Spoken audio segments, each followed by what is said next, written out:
오늘도 사랑하는 하나님께서 우리에게 귀한 은혜를 주신 것을 감사드립니다. 제가 지난주에 내년 목회 계획 그리고 기도의 시간이 필요한 것 같아서 공동체를 다녀왔습니다.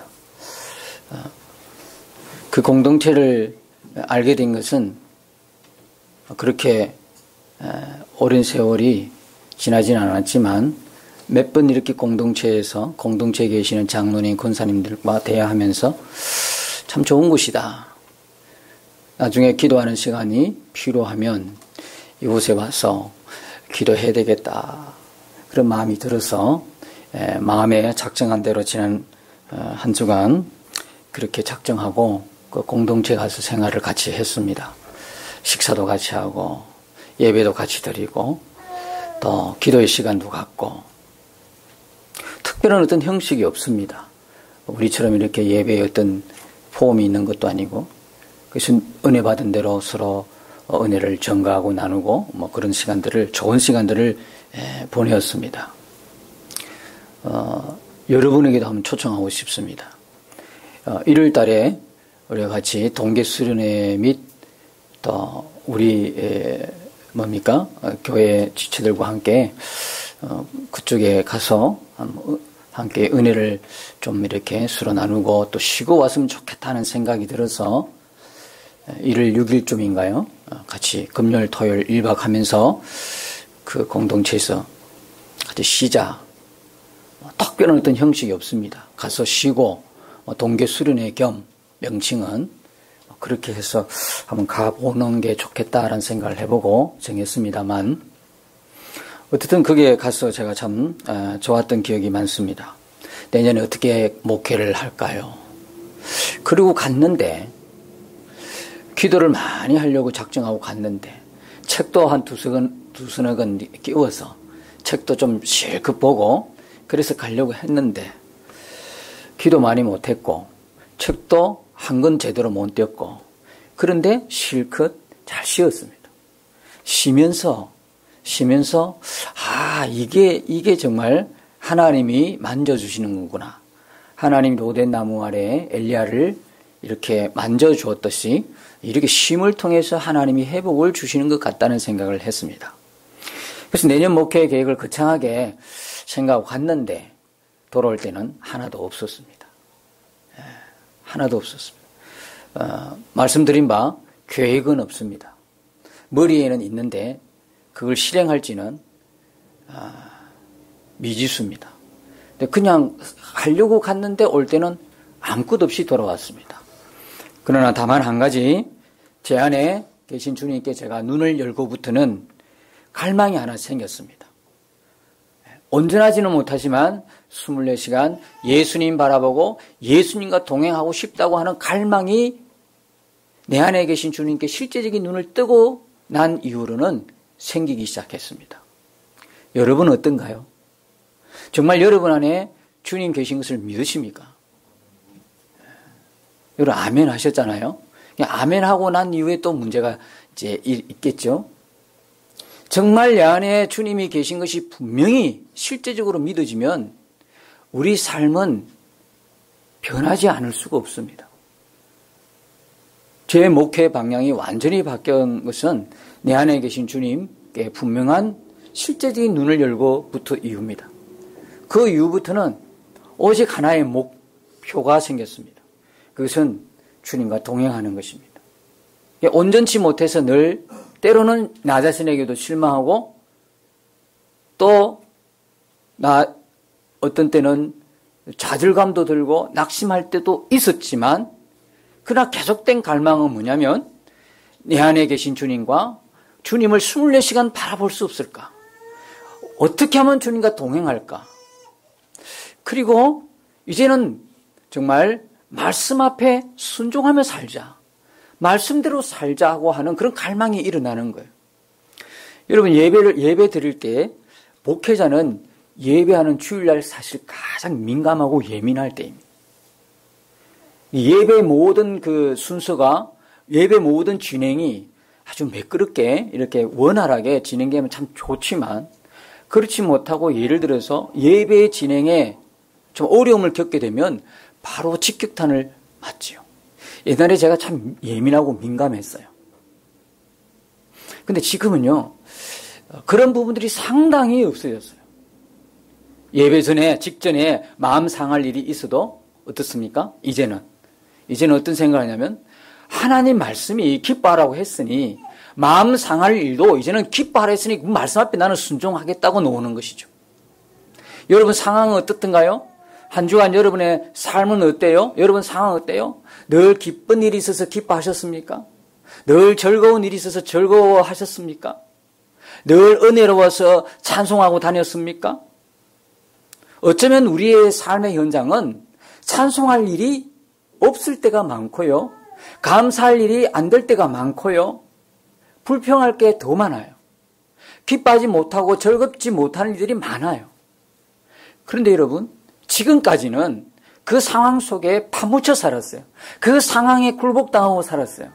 그러나 이제부터는 예수님이 분명히 내 안에 계신 것이 분명하다면, 예수님의 동행이 갈망이 된다면 이제는 그렇게 살면 안 되겠지요. 이제 나의 갈망은 오직 하나예요.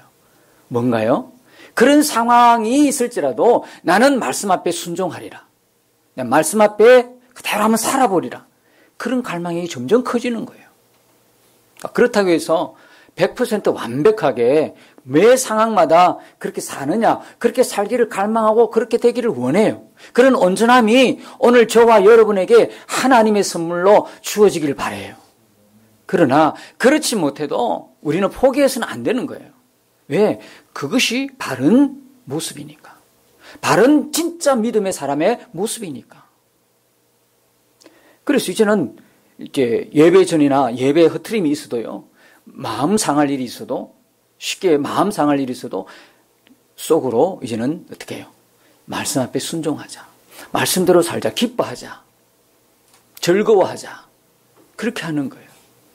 이 말씀, 진짜 말씀 앞에 이제 하루를 넘기기 전에 이게 분노를 품었으면 말씀이 뭐라 그래요? 하루를 넘기지 마라 그랬잖아요. 예전 같으면 갈 대로 가는 거죠. 갈 대로 가는 거예요. 상대방이 풀어주지 않는 한 내가 안 푸는 거죠. 상대방이 사과하지 않은 한 나는 풀지 않아요. 그냥 이렇게 가는 거예요. 그러면서 그게 잘한 것이라고 또 착각하며 사는 거예요. 여러분, 이것이 계속되면요, 곤란한 문제가 생깁니다. 이건 내 안에 계신 주님과 실제적인 동행이 되어지지 않는다는 증거이거든요. 내 안에 주님이 분명하다면 이렇게 갈 수가 없는 거예요. 여러분들에게 갈등이 일어나는 게 정상입니다. 옛날보다도 더 신앙에 갈등이 일어나셨습니까? 정상입니다. 옛날에는 그냥 교회 다니고 그냥 이렇게 하는 게 신앙생활 잘하는 줄 알았어요. 근데 실제적으로 예수님이, 그분이 살아계신 하나님이 나와 동행하시고 내 안에 계시고 내 생각과 마음을 다 아신다고 생각한다면, 그것을 믿는다면 우리는 더 큰 갈등 속에 있게 되는 것입니다. 왜? 옛날처럼 살 수가 없기 때문에. 하루를 안 넘기는 거예요. 분을 품어도 하루를 못 넘기는 거예요. 남편이 그랬다면 남편이 먼저 아내에게 손을 내미는 거예요. 아내가 그런 마음이 품었다면 하루를 넘기지 않고 남편에게 하에 손을 내미는 거예요. 그것은 주님의 역사인 겁니다. 나의 역사는요, 갈 때까지 가는 거예요. 아마 죽을 때까지 한 못 풀고 가는 사람 많아요. 그러면 본인이 불행한 거예요. 우리 안에 주님이 계심으로 우리의 삶은 늘 바뀌고 변화되는 줄 믿습니다. 이거 하나만으로도 여러분은 정말 큰 은혜를 잊고 계시는 것입니다. 이거 하나만으로도 우리는 얼마나 감사한 일인지 모릅니다. 그래서 이번에 가서 이제는 복잡하지 않아요. 내 안에 계신 주님을 발견하고 난 뒤부터는 목회는 단순해졌습니다. 오히려 단순해지고 오히려 반복해지고 그 다음에 집중이 되고 계속 이거 하나 가지고 지속하는 거예요. 매해마다 여러분, 우리 교회는 뭔가 달라지고, 볼 게 많다. 새해마다 하나님이, 우리 목사님이 이런 이벤트로, 우리를 즐겁게 하네. 기대하지 마시기 바랍니다. 우리 교회가 아무것 하지 않아도, 이벤트성, 우리를 즐겁게 하는 일 없어도, 여러분 만일에 아무 일 안 하면 불안한 마음이 드십니까? 아무 일 안 하면, 그냥 주일 예배 드리고 가고, 이것이 너무 지겹고, 재미가 없다. 좀 규모가 있는데 보니까 뭐 하는 것도 참 많더라. 재밌겠네. 아무 일 안 해서 여러분들이 재미가 없겠다고 생각하면 뭐가 문제죠? 주님이 온전히 바라봐지면 어떤 일이 일어날까요? 오히려 복잡한 게 싫습니다. 단순해집니다. 신앙은 단순하면 단순할수록 좋습니다. 복잡하고 다양할수록 여러분 힘들어지는 거 아십니까? 주님께 집중이 어렵기 때문에 그렇습니다. 여러분 교회를 섬기고 헌신하는 건 너무 좋습니다. 그러나 그것이 우선되면 안 됩니다. 뭐가 우선이죠? 하나님과의 관계가 우선입니다. 주님과의 친밀한 관계의 결과로 나타나는 게 뭐죠? 여러분의 헌신, 여러분의 섬김, 여러분의 봉사가 되어야 되는 것이죠. 하나님 관계 안에서 나타나는 결과가 하나님 앞에 드리는 예물이 되고 하나님 앞에 몸과 마음을 드리는 예배가 되는 것이죠. 이게 바뀌어지면 안 돼요. 목사님으로부터 성도들로부터 인정을 받겠다. 무슨 일을 통해서 내가 이렇게 잘해요. 내가 이런 사람이에요. 이걸 드러내려고 너무 불행한 거죠. 늘 제가 말씀드리는 거는 하나님 관계에 문제가 좀 있다 생각되면 주님과 친밀함에 문제가 있다고 생각되면 차라리 내려놓으십시오. 얼른 잡아야 할 게 뭐냐면 주님과의 친밀한 교제입니다. 하나님 관계라고요. 일 많이 벌리려고 하지 마세요. 일 안 해도 좋아요. 우리 교회는 얼마나 좋은지 몰라요. 찾으면 일이 있지만 안 찾으면 그냥 가는 거예요. 일 없어요. 찾아서 하잖아요. 그래서 찾아서. 그래 중요한 거는 뭐냐면 일이 아니라 관계란 사실이죠. 하나님 나와의 관계. 이 관계가 되니까 여러분이 자격은 하나를 해도 뭘 하죠? 기쁨으로 하게 되는 거예요. 그게 하나님의 선물입니다. 하나님의 선물은 다른 게 아니에요. 여러분이 어떤 것을 할 때도 기쁘고 즐겁다면 그건 하나님의 선물인 것입니다. 주님을 기쁘시게 하는 일이기 때문에 그렇습니다. 그래서 그 뒤부터는 아주 단순해졌어요. 목회가 너무 단순해졌어요. 이번에 어쨌든 간에 저와 관련이 되어서 함께 예수님 바라보는 어떤 목사님이 계셨는데 그 목사님의 목회 경험이 있어서 후배가 내년에 어떻게 할까요 목사님 도움을 좀 주세요 하고 플랜을 짜왔어요. 2017년 플랜을 1월달부터 12월달까지 다 짜왔어요. 그 목사님이 한번 딱 보더니 그냥 쓱 밀어내는 거예요. 그리고 딱 한마디예요. 너무 복잡하다. 단순화시켜라. 일을 하더라도 한 가지 집중해라. 그럼 매달 새로운 게 나와. 매달. 제가 봐도 야 진짜 개그 콘서트 보는 것들아. 너무 다양해. 이 일을 어떻게 다 할까 싶어요. 아니나 다를까? 복잡하니까 한 가지만 집중하라고. 단순화시키라고. 그리고 그 후배 목사님이 깨달음을 얻고 감사하면서 가는 걸 봤습니다. 여러분, 우리의 삶이 단순해져야 되는 거예요. 그리스도인의 삶은 단순해져야 돼요. 오직 예수님만 주인된 삶을 살기 위해서는 복잡하면 우리의 시선이 빼앗겨요. 주님께 고정되지 못해요. 여러분의 삶이 단순해지기를 기도하시기를 축복합니다. 단순해져야 돼요. 근데 제가 제 마음에 한번 하고 싶다고 하는 마음이 하나 생겼어요. 내년에 여러분하고 같이 한번 목회적인 동력을 하고 싶다는 생각. 목회적인 동력.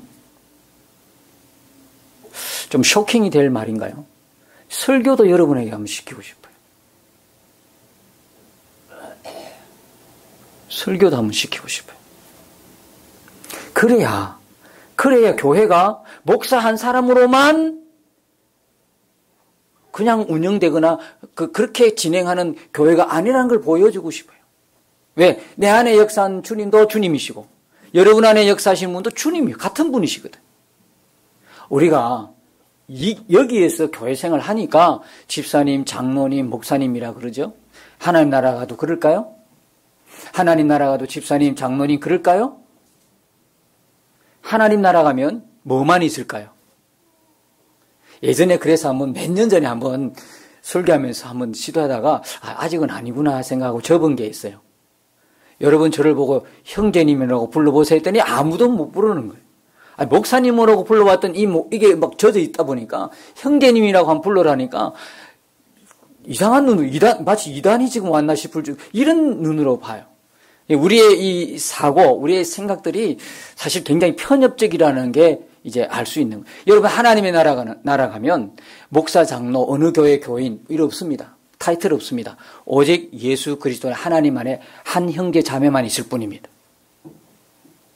아멘이십니까? 한 형제 자매만 있을 뿐이에요.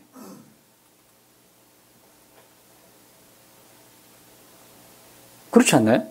그러니까 여러분 안에 성령님이나 내 안에 계신 주님이시나 다 똑같은 분이잖아요. 여러분에게도 말씀의 은혜가 있잖아요. 그 말씀을 오랫동안 만일에 그것을 실시하게 되면 그러나 기간은 오래 드릴게요. 기간은 좀 텀을 주서 연구를 많이 하도록 묵상을 하고 많이 하도록. 그래서 교회가 우리 모두가 함께 목회자만 헤엄치고 목회자만 뛰어가는 필드가 아니라 우리 모두가 함께 손을 잡고 하나님의 나라를 이 땅에 이루고 함께 손잡고 뛰어가는 그런 공동체가 되었으면 좋겠다 하는 그런 마음을 품고 왔어요. 이게 여러분에게 큰 부담이 될지는 모르겠으나 그러니까 여러분 걱정하지 마십시오. 제가 그만큼한 것을 제공하고 또 하지 않겠습니까? 무턱대고 할 수는 없지 않습니까? 아무튼 여러분, 겸손을 가장한 불순종이 아니라 순종을 통한 능력을 경험하는 새해가 되시길 축복합니다. 잘하고 못하고는 둘째고 첫 번째 순종이다. 순종에 이끌림 받는 여러분의 축복의 생애가 되시기를 진심으로 바라는 것입니다. 우리는 지금 대림절 기간을 지나가고 있습니다. 그리고 성탄절을 지금 조금 몇 주 지나면 맞이합니다. 하나님이신 그분이 이 땅에 오셨다는 그 자체가 복음인 것입니다. 하나님 그분이 이 땅에 오셨다는 거예요. 여러분, 질문을 드리겠습니다. 예수님의 탄생은 어느 날 갑자기 탄생하신 것입니까? 하나님 마음이 급하셔서 그렇게 어느 날 예고도 없이 그렇게 그분이 이 땅으로 오셨습니까? 그렇지 않지요? 구약 성경과 신약 성경에 대해서 여러분들은 분명히 이제는 아시겠죠?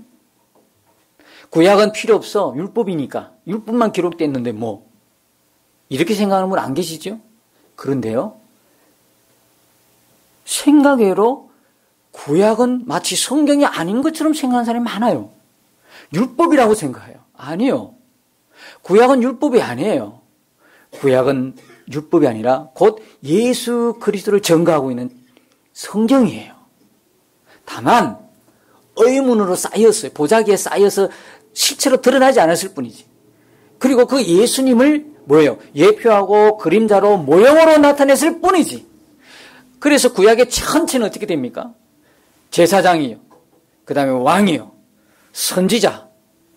구약의 구성이 그렇게 되지 않습니까? 제사장이라면 모세오경. 모세오경은 뭡니까? 창세기, 출애굽기, 레위기, 민수기, 신명기. 이 5권을 뭐라고 그러죠? 모세오경이라 그러지 않습니까? 율법이 있고 제사제도가 그게 다 있잖아요. 그래서 그건 제사장 하면 성경이 모세오경을 이야기해요. 왕이라 그러면 역사서, 구약 성경의 역사서. 그 다음 선지자라 그러면 구약 성경의 선지서, 대선지서, 소신서 포함해서 모든 선지서. 그런데 이 직분 3개 다 특징이 있습니다. 어떤 특징이죠? 이 직분을 세울 때는 뭘 부었다? 기름을 부었다는 특징이 있어요. 누구를 말씀하시는 거예요? 예수 그리스도예요. 예수님은 우리의 뭐가 되시죠? 제사장이 되시죠? 그래서 히브리서 전체의 맥은 뭡니까? 이 큰 대사장이 우리에게 있도다. 그게 주제단 말이에요.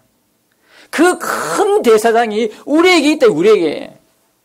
히브리서 9장에 우리에게 있다는 거죠. 제사장이 되시니까 하나님과 우리가 어떻게 될 수 있다? 하나가 될 수 있다는 거예요. 그분이 제물 되어주셨잖아요. 친히 오셔서. 그 다음에 그분은 우리의 뭐가 되십니까? 왕이 되시지 않습니까? 그분은 우리의 뭐가 됩니까? 선지자가 되지 않습니까? 그래서 예수 그리스도인데 그리스도는 뭡니까? 기름 부음 받은 자란 뜻이잖아요. 메사야, 기름 부음 받은 자. 그러니까 구약 성경 전체가 창세기부터 말라기까지가 전부 다 오실 예수님을 비추고 있다는 거예요. 구약을 여러분 해석하려면 반드시 뭐가 필요합니까? 신약이 필요해야 돼요. 왜? 구약에 비추고 있던 모든 그림자가 신약의 실체로 오셨으니까 빛나는 신약의 빛으로 구약을 비출 때에만 구약이 화학하고 눈이 열리고 해석이 되는 거예요. 그러면 신약은 구약을 근거로 해서 증명이 되는 거죠. 구약을 빼고 신약이 존재할 수 없고 신약을 빼고 구약을 해석할 수 없는 거죠. 우리나라에 예수님이란 분이 20분이 넘는다고 그랬잖아요. 다 가짜라잖아요. 왜요? 구약에서 예언했던 그분이 아니잖아요. 심지어는 한국에서 태어났다면서 메시아로 진짜 무식한 거죠. 성경을 자기 걸 필요한 것만 쏙쏙 뺄 뿐이지 진짜 성경에 아무것도 모르는 사람들. 그러니까 자기가 그리스도라는 거예요. 자기가 예수라는 거예요. 한국에서 태어났고 성경은 어디에 한국에서 태어난다고 했습니까? 베들레헴, 미가 그 작은 고을에서 태어난다고 그랬잖아요. 그리고 천의 몸을 입고 태어난다고 그랬죠. 이사야 7장 14절. 천의 몸을 입고 태어난다고 그랬잖아요. 처음부터 자기 아버지가 있잖아요. 아버지, 엄마가 다 있잖아요. 그리고도 그리스도라 그러네. 그리고도 쏘가서 그 밑에 있는 사람도 뭐야? 저는 여러분들 성경을 많이 보시기를 주님 이름으로 축복합니다. 왜 이단에 빠졌느냐? 물론 미혹의 영이 강하지만 진리를 모르는 거야. 진리를 너무 등한시하는 거예요. 여러분 교회만 다니는 거로 안주하시면 큰일 나요. 나중에 어떤 일이 일어날지 몰라요. 교회만 다니는 걸로 교인으로 그냥 하나님 백성, 하나님 자녀라고 생각한다면 큰 오산이에요. 진리를 모르는 책임은 본인에게 있어요. 물론 교회에서 예배를 통해서 설교를 통해서 교육을 통해서 훈련을 통해서 여러분이 듣고 배우겠지만 여러분 개인적으로도 주님과의 친밀함이 있어야 되고 교제가 있어야 되고 진리를 아셔야죠. 여러분은 진리로 난 하나님의 자녀들이잖아요. 하나님 말씀으로 여러분의 생명을 얻었다면 여러분 안에는 하나님 말씀의 갈급함이 있는 건 당연한 거지 않습니까? 그런데 하루 종일 다른 거는 열심히 보는데 하나님 말씀을 보지 않는다. 이건 심각한 문제가 있다는 영적인 병이 들었다는 이야기. 여러분 진리를 가까이 하시기 바랍니다. 이단이 이런 사람들을 근데 여러분 이단들이요 주로 이단들에 의해서 넘어가는 사람이 누구냐면 새신자가 넘어가는 법은 별로 없어요. 거의 없어요. 누가 넘어갑니까? 정말 죄송합니다만은 장로님, 권사님들이 넘어가요. 그렇지요? 안 넘어간 분인데 죄송하지만 그게 가서 넘어간 분은 오랫동안 신앙생활 했던 분이 의외적으로 넘어간다. 왜요? 그냥 이런 분들은 교회만 다니면 그냥 천국 가는 줄 알았어요. 교회만 다니면 예수 믿는 걸로 알아. 교회만 다니면 하나님 자녀인 걸로 알고 그냥 다닌 거야. 그러니까 출석한 거야. 왔다 갔다 왔다 갔다. 진리는 아무것도 없어요. 그러니 예배당의 모습과 예배당을 벗어나서 사는 삶의 모습은 전혀 달라. 하나님 말씀 앞에 한번 제대로 살아보겠다고는 도전도 없이 갈등 없이 고민 없이 그냥 교회만 출석한 거예요. 진리가 뭔가에 대해서 진지한 고민하지 않은 거예요. 그러니까 뭐 신기한 걸 계시록 이야기하면 신기하다 싶어서 쏙 하고 쉽게 빠지는 거예요. 왜? 종교성이 또 있기 때문에. 빠지기는 얼마나 잘 빠지는지 몰라요. 저는 여러분들이 이번 기회에 아예 작정을 하셔서 매일 꾸준하게 하나님 말씀을 읽겠다고는 거룩한 결단이 하나님 앞에 있기를 축복합니다. 그리스도가 구약에서 다 예언한 거예요. 그러고 나서 그분이 실제로 오셨어요. 지금 우리는요? 지금 우리는 누굴 기다립니까? 구약 백성처럼 처음 오실 예수님 기다립니까? 아니죠. 이제는 다시 오실 재림의 예수님을 기다리고 있습니다. 춘천 한마음교회 김성로 목사님이라는 분 계신데요. 하나님의 성부수 부활이라는 책에 이분이 이렇게 기록하고 있습니다. 이 세상에서 일어난 그 어떤 일보다 가장 충격적인 사건이 무엇인가? 이 세상에서 일어난 모든 일보다도 가장 충격적인 사건은 전능자이신 그분이 이 땅에 오셨다가 가셨다는 것이라고 말씀하고 있습니다. 전능자이신 하나님이 이 땅에 오셨다가 가셨어요. 이 땅에 오셨어요. 그분이 하나님이 만물의 창조이신 하나님이 우리의 구원자가 되신 하나님이 이 땅에 오셨다가 가셨던 그 사건이 가장 이 세상에서 가장 충격적인 사건이라고 말씀하고 있어요.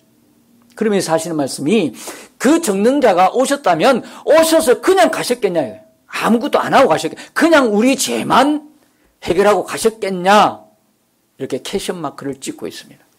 어떻게 생각하세요? 하나님이 이 땅에 인간의 몸을 입고 오셨다가 가셨다면 그냥 잠시 이웃 가듯이 볼 보러 오셨을까요? 그냥 놀러 오셨을까요? 그냥 가시면서 나 왔다 갔다 그러고 가셨을까요? 아니라는 거죠. 죄와 사망의 문제를 분명히 해결하셨다면 그분은 우리 모든 인생의 문제를 다 해결하고 가셨다는 이야기죠. 여러분, 결국 우리 인생의 문제는 어디서 출발하는 겁니까? 죄에서 출발하지 않습니까? 그리고 이 죄의 문제가 해결되면 인생의 모든 문제가 해결되었다는 뜻 아니겠습니까?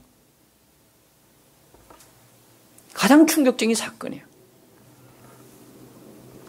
여러분, 출애굽할 때 이스라엘 백성들을 문설주에다가 양의 피를 팍 발랐지 않습니까? 잘 들으십시오. 자, 이스라엘 백성뿐만 아니라 그 옆에 살던 애굽 백성들도 그 이야기가 솔깃했어. 양을 잡고 이스라엘 백성만 이야기했는데 애굽 백성, 옆 이웃에 사는 애굽 백성이 그냥 발랐다. 죽었을까요? 살았을까요? 살았죠. 이스라엘 백성들 중에도 발라로는 귀찮아. 그거 안 바르고 안방에 그냥 농에 바르고 채웠어. 그냥 죽었을까요? 살았을까요? 죽었지. 똑같이 이 자리에 앉아서 말씀을 듣지만 어떤 사람은 영생을 얻고 어떤 사람은 불행하게도 그냥 종교인으로 끝나는. 오랜 신앙생활을 했다고 해서 그런 게 아니고요. 모태신앙이라고 해서 되는 게 아니에요. 이방인이라도 지금까지 전혀 하나님을 알지 못한 사람일지라도 지금 이 순간 전능자이신 그분이 왔다 가셨다. 우리의 인간의 모든 죄와 사망의 문제, 모든 인생의 문제를 해결하고 가셨다. 그 이야기를 듣고 아멘 나도 믿겠습니다 하면 그 구원받는 거예요. 할렐루야. 구원받는 거예요. 아무리 신앙생활 40년 50년 해도 하라는 대로 말씀대로 하지 아니하고 말씀대로 살지 않고 문술줄 발라르는데 농에 바르고 이래 버리면 안 된다 이 말이요. 아무리 목회자의 아들이고 딸이고 상관없어요. 그는 아무리 못해서 상관없다니까요. 전혀 지금까지 복음을 듣지 못하고 교회 밖에 살았어. 교회하고는 전혀 관계없이 살았어. 하나님 모르고 살았을지라도 지금 이 순간 하나님의 복음을 듣고 아멘 나도 믿겠습니다 하면 그 사람은 구원받는 거예요. 이게 하나님의 공평하신 은혜고 복음의 능력이라는 거예요. 그러니까 저 같은 사람도 있죠. 어떤 사람 10살에 구원받기도 하고 어떤 사람 15살, 20살, 자 같으면 28살에 어떤 사람은 30살에 어떤 사람은 정말 천에 한 명 있을까 말까 한 죽는 그 순간에 할 수도 있어요. 그러나 그건 너무 확률이 없어요. 죽을 때까지 어떤 사람은 그래 난 죽기 직전에 믿을래. 누구 마음대로. 그 믿음이 우리게 아니잖아요. 믿음은 하나님 내게 주신 선물이잖아요. 근데 죽기 전에 믿겠대. 누구 마음대로. 안 된다니까. 여러분이 예수님을 믿기로 작정하셨다면 바로 이 순간 잘 믿으시길 축복합니다. 지금 바로 이 순간. 여기 이 순간에 예수님 복음을 아멘하고 전능자가 왔다 가셨구나. 그분이 오셔서 우리의 죄와 사망의 모든 문제, 인생의 모든 문제를 해결하셨구나. 왜 내 인생이 이렇게 힘들고 어렵지? 그 이유를 여러분들이 발견하고 철저히 자기 자신에 절망하고 나로는 안 되는구나. 여러분 우리 믿는 사람도요. 너무 나 자신을 신뢰하는 거에 문제가 있어요. 나를 믿게 되면 하나님이 크지가 않아요. 내가 없을 때 하나님은 크게 보이죠. 근데 너무 자기 자신에 대해서 절망을 경험해보지 않으면 하나님이 찾아지지가 않아요. 여러분 철저히 여러분 자신에 대해서 좌절하고 절망하기를 오히려 축복합니다. 그래야 예수님이 왜 필요한지, 그래야 예수님 나의 구원자가 왜 되시는지를 여러분이 알게 되실 것입니다. 우리는 지금 대림절 성탄절을 기다리지만 다시 오실 주님을 기다리고 있습니다. 안타까운 것은 많은 그리스도인들이 주님의 재림에 별 관심이 없다는 이야기입니다. 왜? 여러분, 말세는 언제부터 시작됐죠? 이제 앞으로 말세가 시작될 겁니까? 이미 말세가 시작되었습니까? 말세는 언제죠? 예수님이 처음 오시는 그 순간부터 말세가 시작된 거예요. 성경에 바울 서신서에 세상 끝날은 바로 예수님 오신 그날 이후입니다. 그러니까 우리는 지금 말세를 살아가고 있습니다. 말세 중에 말세지 말이라고 그러잖아요. 말세 중에 끝에 살아가고 있다. 장막절 중에 마지막 무슨 날? 큰 날, 마지막 날 살아가고 있다는 거예요. 곧 주님의 임재를 앞두고 있어 지금. 그런데 우리는 별 관심이 없어. 왜? 실제적으로 예수님 온다고 말은 하는데 예수님이 안 오고 더뎌 오고 연기되고 뭐 이러냐 이거죠. 그리고 특별히 우리에게는 종교심이 있어서 예수님 재림에 대한 관심이 너무 많아서 예전에 뭡니까? 많은 게 수표가 났잖아요. 그렇죠? 옛날에 예수님 온다, 예수님 재림한다. 그리고 뭐 10월 28일 전부 다 흰 옷 입고 한 곳에 모여서 12시 되면 이제 휴거 당한다 하고 있었는데 다 그냥 전 세계적으로 중계방송하고 있는데 불발이 났잖아요. 그게 몇 번 거듭나니까 사람 마음에 뭐가요? 예수님 오는 거는 아니야, 가짜야. 말씀은 있지만 믿는 사람들조차도 이제는 의심이 가는 거예요. 기대도 없어요. 예수님 재림에 대한 기대가 없어요. 두려운 일입니다. 여러분, 주님이 언제 다시 오실 것인가 재림에 관심이 있다고 해도 여러분 더 심각하고 두려운 사실이 하나 있습니다. 그게 뭐냐면 내가 지금 주님 앞에 섰을 때 내가 너를 도무지 알지 못한다. 그 말씀을 듣는 겁니다. 누가복음 18장 8절에 인자가 올 때 세상에서 믿음을 보겠느냐. 예수님 재림 직전에는요, 믿음이 없다는 거예요.